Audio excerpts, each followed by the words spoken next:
എല്ലാവർക്കും നമസ്കാരം. ക്യാൻസർ ലക്ഷണങ്ങൾ എന്തെല്ലാം? ക്യാൻസറിന് ട്രീറ്റ്മെന്റ് ഉണ്ടോ? ഉണ്ടെങ്കിൽ അതെന്തൊക്കെ തരത്തിലാണ് ഉള്ളത്? ഒരു തവണ ക്യാൻസറിനാൽ ബാധിക്കപ്പെട്ടാൽ അത് പാവപ്പെട്ടവരായാലും ശരി, പണക്കാരനായാലും ശരി, രണ്ടു പേർക്കും ചികിത്സാ രീതികൾ ഒന്നുതന്നെയാണ്. ക്യാൻസർ ട്രീറ്റ്മെന്റിന് അലോപ്പതിയിൽ ചില വഴികളുണ്ട്, ആയുർവേദത്തിലും ചില വഴികളുണ്ട്. ഈ രണ്ട് തരത്തിലുള്ള ട്രീറ്റ്മെന്റാണ് ക്യാൻസറിനുള്ളത്. ക്യാൻസർ രോഗത്തിനുള്ള ചികിത്സാ രീതിയെപ്പറ്റിയും എല്ലാ വിവരങ്ങളും ഞാൻ ഈ വീഡിയോയിലൂടെ നിങ്ങളോട് പറയാം.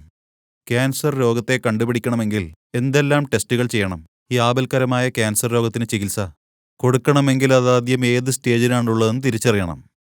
അതിനുവേണ്ടിയാണ് ചില ലക്ഷണങ്ങളുടെ അടിസ്ഥാനത്തിൽ ഡോക്ടർമാർ ചില ടെസ്റ്റുകൾ ചെയ്യുന്നത്. അങ്ങനെയുള്ള ക്യാൻസറിന് CT scan, ultrasound, MRI, complete blood picture, ഈ ടെസ്റ്റുകളൊക്കെ വെച്ച് ക്യാൻസർ മുഴകളെ കണ്ടുപിടിക്കാം. കുടലിലുണ്ടാകുന്ന ക്യാൻസർ, സ്റ്റൊമക് ക്യാൻസറിന് എൻഡോസ്കോപ്പി ചെയ്യും. വൻകുടൽ ക്യാൻസറിന് കൊളോണോസ്കോപ്പി ചെയ്യും. ഇതുപോലെ ഒരുപാട് ടെസ്റ്റുകൾ ചെയ്യും. ആവശ്യമായ ബയോപ്സി ടെസ്റ്റുകളൊക്കെ ചെയ്ത് ഇത് ക്യാൻസർ തന്നെയാണോ എന്ന് നമ്മൾ തിരിച്ചറിയേണ്ടതാണ്. എന്നിട്ടാണത് ക്യാൻസർ രോഗമെന്ന് ഉറപ്പിക്കേണ്ടത്. ഒരുപക്ഷെ ക്യാൻസർ ഉണ്ടെന്ന് കണ്ടുപിടിച്ചാൽ അത് ഏത് സ്റ്റേജിലാണെന്ന് മനസ്സിലാക്കാൻ PET-CT അത് ചെയ്ത് കണ്ടുപിടിക്കാം. രോഗം ഏത് സ്റ്റേജിലാണെന്ന് അറിഞ്ഞാലേ ട്രീറ്റ്മെന്റ് കൊടുക്കാൻ സാധിക്കൂ. ആരംഭഘട്ടത്തിൽ തന്നെ കണ്ടുപിടിച്ചാൽ ക്യാൻസർ രോഗത്തെ ഭേദമാക്കാൻ നമുക്ക് നല്ല സാധ്യതകളുണ്ട്. ക്യാൻസർ രോഗത്തിനുള്ള ലക്ഷണങ്ങൾ എന്തൊക്കെയാണ്? അത് കണ്ടുപിടിക്കുന്നത് എങ്ങനെ? ഓരോ വിധത്തിലുള്ള ക്യാൻസറിനും ലക്ഷണങ്ങൾ പലതരത്തിലാണ്. ചില സാധാരണ ലക്ഷണങ്ങൾ വെച്ച് ക്യാൻസർ ഉണ്ടെന്ന് കണ്ടുപിടിക്കാൻ പറ്റും. ചില ക്യാൻസറിൽ ശരീരത്തിൽ കറുത്ത പുള്ളികൾ ഉണ്ടാകാൻ ഇടയുണ്ട്. ചിലർക്ക് ശരീരത്തിൽ കുരുക്കളും അതിനു ചുറ്റും കറുത്ത പുള്ളികളും കാണപ്പെടുന്നതാണ്. ചുമ 20-30 ദിവസത്തോളം തുടർച്ചയായി ഉണ്ടാകും. പനിയുണ്ടാകും. പെട്ടെന്ന് തൊണ്ടയിൽ ശബ്ദം കുറയും. ചുമ വരുമ്പോൾ കഫമുണ്ടാകും. കഫത്തിൽ രക്തങ്ങളുണ്ടാകും. കഫം ഇരുനിറമാണെങ്കിൽ അത് ക്യാൻസർ രോഗത്തിനുള്ള പ്രധാന ലക്ഷണങ്ങളാണ്. ഇതുകൂടാതെ ഭക്ഷണം കഴിക്കുമ്പോൾ ദഹനത്തിൽ മാറ്റങ്ങളുണ്ടാകും. വളരെ കാലമായി അജീർണത്തിൽ ചില പ്രശ്നങ്ങളുണ്ടാകാൻ ഇടയുണ്ട്. ഇത് നമ്മൾ ഉടനെ ടെസ്റ്റ് ചെയ്ത് കുടൽ സംബന്ധമായ ക്യാൻസറാണോ എന്ന് നോക്കണം.